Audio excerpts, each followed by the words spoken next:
Market کے اندر کی جھوٹ میں، بےایمانی میں، دغا بازی میں اور تمام اس طرح کی گندی ایکٹیویٹیز کے اندر بہرحال آپ ہو سکتا ہے بہت اچھے ہوں، نیک ہوں اور آپ کی ڈیلنگز بہت آپ ٹرانسپیرنٹ ہو، آپ کے معاملات بہت شفاف ہو، لیکن پوری کمیونٹی کا حال یہ ہے کہ صاحب آج ہم مارکیٹ کے اندر ان غلط کوالٹیز کے ذریعے سے ریکگنائز کیے جاتے ہیں، جانے پہچانے، جس سے قرآن نے یہ بات کہی ہو یا ایھا الذین آمنوا اتقوا اللہ، اے وہ لوگوں جنہوں نے اپنی زبان سے ایمان کو قبول کیا اور اپنے دل میں ایمان کو جگہ دی اور ایمان میں داخل ہوئے، اللہ سے ڈرو وَكُونُوا مَعَ الصَّادِقِينَ اور سچوں کے ساتھ رہو۔ جس کمیونٹی کے قرآن نے یہ کہا ہو کہ سچوں کے ساتھ رہنا ہے، جھوٹ بولنا تو بہت دور کی بات، جھوٹوں کے ساتھ آپ کو رہنا بھی نہیں۔ آج اس کمیونٹی کے لوگوں کی زبان پر یہ بول سنتے ہوئے سر شرم سے جھک جاتا ہے کہ صاحب مولانا صاحب بغیر جھوٹ کے کاروبار ارے بولیے نہیں چلے گا۔ کون کہہ رہا ہے؟ ہم اور آپ کہہ رہے ہیں۔ شرم سے سر جھک جاؤ۔ اس قوم کے لوگ یہ کہتے ہیں جن سے کہا گیا تھا کہ تم کو جھوٹوں کے ساتھ دکھنا نہیں ہے، ان کی فرینڈشپ نہیں اختیار کرنا ہے، ان کے قریب نہیں جانا ہے، ان کے پاس نہیں جانا ہے، ان کی سنگت نہیں اختیار کرنا ہے، ان کی صحبت نہیں اختیار کرنا ہے، بلکہ سچے لوگوں کے ساتھ رہنا ہے۔ اس کمیونٹی کے بول یہ ہو، اخلاق یہ ہو، اور کسی سے لڑائی ہو جائے، جھگڑا ہو جائے، تو میں ہو جائے، بات چیت ہو جائے، تو وہ آدمی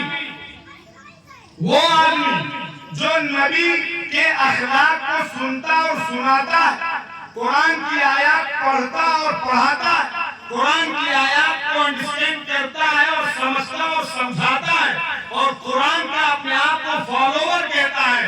آج اس کا حال یہ ہے کہ FIR درج کروانے کے لیے اس کو نہ جھوٹ کی فکر ہوتی ہے، نہ سچ کی فکر ہوتی ہے، اپنی فائل اسٹرانگ کرنے کے لیے، اپنے کیس کو سخت بنانے کے لیے وہ ساری چیزیں لکھوا دیتا ہے جس کا دور دور تک اس آدمی کے ذہن و دماغ میں خیال نہیں آئے۔ ایک نہیں 2500 لوگ ایسے آپ کو مل جائیں گے کہ جو اتنا نیچے اتر جاتے ہیں، اتنا نیچے اترتے ہیں اپنی بات کو مضبوط کرنے کے لیے، اپنی FIR میں مضبوطی پیدا کرنے کے لیے کہ وہ صاحب بہن، بہو اور بیٹی کی عزت تک داؤ پہ لگا دیں۔ کسی کمیونٹی، چاہے ہندو کمیونٹی کے ہوں، مسلم کمیونٹی کے ہوں، آپ دیکھیے ابھی ایک ہمارے قریب میں گاؤں تھا، ایک ہمارے ہندو بھائی تھے، انہوں نے کہا کہ مولانا صاحب، ہم نے پوچھا کیا حال چال ہے؟ سنیے کیا حال ہے سماج میں صاحب امن و شانتی آئے، ہماری زندگیاں ایسی ہوس سے، لالچ سے، پیسوں کی محبت سے اور دنیا کی محبت سے، چیزوں کی محبت سے ایسے ہمارے دل بھر گئے ہیں کہ انسانیت نام کی چیز دور دور تک نہیں دکھتی۔ کیا آپ کی آنکھوں میں آنسو نہیں آئیں گے کہ آپ کے سامنے ایک مریض تڑپ رہا ہو اور آخری سانسیں لے رہا ہو اور اس کے خون بہہ رہا ہو، چاہے وہ مسلمان ہو، چاہے وہ ہندو ہو، چاہے وہ بدھسٹ ہو، چاہے وہ جینی ہو، تڑپ رہا ہے، اور ڈاکٹر صاحب یہ کہہ رہے صاحب پہلے کاؤنٹر پہ پیمنٹ کیجئے تب ہم اس مریض کو ہاتھ لگائیں گے، آپ اسپتال میں جا کے کہیں بھی دیکھیں۔ یہ انسانیت یہاں تک پہنچ چکی، انسانیت یہاں تک پہنچ چکی۔ جیسے مولانا کہہ رہے تھے کہ صاحب ایک آدمی کو باندھ دیا جاتا تھا اور آگ لگا دی جاتی تھی اور وہ آگ میں جلتا تھا، جھلستا تھا، چیختا تھا، چلاتا تھا، اور ساتھ اس کی روشنی میں بادشاہ، وزراء، پریزیڈنٹ اور جو اس وقت کے سمجھ لیجیے MLA، MP اور جو بھی ہوتے ہیں وہ سارے بیٹھتے تھے، ایک طرف آدمی چلتا تھا، دوسری طرف وہ جانور نما انسان اس دسترخوان پر بیٹھ کے کھانا کھاتا۔ کیا اس کی مثال یہ نہیں کہ ایک طرف آدمی تڑپ رہا ہے، ایک طرف آدمی سسک رہا ہے، ایک طرف آدمی مر رہا ہے، دم توڑ رہا ہے، اور صاحب ہم اپنے کیبن میں بیٹھ کے اور اپنے چیمبر میں بیٹھ کے ہم یہ کہہ دیتے ہیں کہ صاحب اتنا انتظام کیجئے، تب آپ کے پیشنٹ کا ایڈمیشن، آپ چلے جائیے کچہری، چلے جائیے، دیکھیے آپ وہاں کیا ہو رہا ہے۔ تو بہرحال آدمی اپنی چیز کو مضبوط کرنے کے لیے، تو انہوں نے کہا کہ مولانا صاحب ہماری سائیکل سے ایک بکری ان کے یہاں جو تھی اس کو ٹچ کر دیا اور اس کا پیر ٹوٹ گیا۔ پھر کیا ہوا؟ پھر کہا کہ اور کچھ نہیں ہوا، باقی تو میں کچھ بات چیت ہوئی، ہاتھ وات تک نہیں لگایا، لیکن FIR میں ٹوٹا ہوا ہاتھ لکھا ہوا۔ ڈاکٹر صاحب کا سرٹیفکیٹ بھی اویلیبل ہو گیا، اور صاحب جو ہمارے دوسرے بھائی بند ہیں جو FIR لکھتے ہیں انہوں نے بھی اس کو قبول کر لیا۔ وہ ہاتھ ٹوٹا تھا 1 ہفتے پہلے، اور جس نے اس کے ہاتھ تک نہیں ٹچ کیا اس کا نام صاحب اس میں لکھا جا رہا ہے ہاتھ توڑ دے۔ ہماری آدمی کوئی تو میں ہے، اور ہم جو ہیں وہ صاحب پھر ایسا لکھاتے ہیں کہ انہوں نے ہمارے گھر کے ساتھ یہ کر دیا اور ہماری بہو بیٹیوں کے ساتھ یہ کیا، یہاں تک کہ لوگ گر گئے، یہاں تک کہ لوگ گر گئے کہ اپنی بہو بیٹیوں کے کپڑے پھاڑ کے وہ تھانے میں لے جا کے پیش کر دیتے ہیں کہ صاحب یہ سلوک انہوں نے ہمارے گھر پہ کیا ہے، حالانکہ اس کی نگاہ بھی اس خاتون پر نہیں پڑی۔ یہ ہمارے سماج کا حال ہے، یہ ہمارے سماج کا حال ہے۔ یاد رکھیے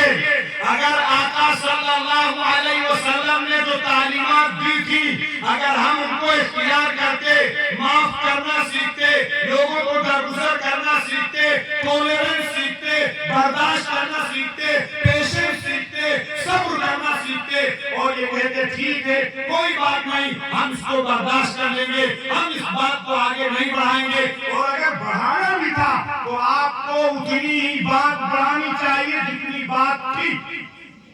یاد رکھیے دنیا کی قومیں کرتی ہیں تو کریں، لیکن مسلمان کے لیے یہ بات حدیث میں لکھی گئی ہے، نوٹ کر لیجئے اور اپنے دل کی تختی پر لکھ لیجئے، اپنے دماغ میں اتار لیجئے کہ اگر آپ نے اپنے کسی بھائی کو بے عزت کرنے کے لیے کوئی غلط الزام اس پر لگایا، نبی نے فرمایا کہ جب تک اس غلطی کو آپ کر نہیں لیں گے خدا آپ کو موت نہیں دے۔ اگر آپ نے کسی پر چوری کا الزام لگایا ہے، کسی کی عزت پر آپ نے بٹا ڈالا ہے، اور کسی کی عزت کے دامن کو اگر آپ نے تار کیا ہے تو آپ کو اس جرم میں خدا انوالو کرے بغیر موت نہیں دے۔ یہ حدیث صاف، ٹھیک ہے آپ کرنا چاہتے ہیں آپ کیجئے، آپ انصاف کی دہائی دیجئے، انصاف آپ کو کہنا چاہیے۔ اگر کوئی اس طرح کا وکیل آپ کو رائے دے کہ صاحب یہ فارمیٹ ہے، اس میں یہ جھوٹ اور فراڈ مینشن ہے، آپ اس میں سگنیچر کیجئے، آپ کو کہنا چاہیے میں مسلمان ہوں اور ایک قدم آگے بڑھ کے میں انسان ہوں۔ سارے لوگوں کو کہنا چاہیے کہ وکیل صاحب جھوٹ بول کر ہم اپنی بات کو یہاں مضبوط کر لیں گے، لیکن خدا کی بارگاہ میں جب عدالت لگے گی، خدا کی بارگاہ میں جب پیشی ہوگی تو اس اللہ کو پھر ہم وہاں کیا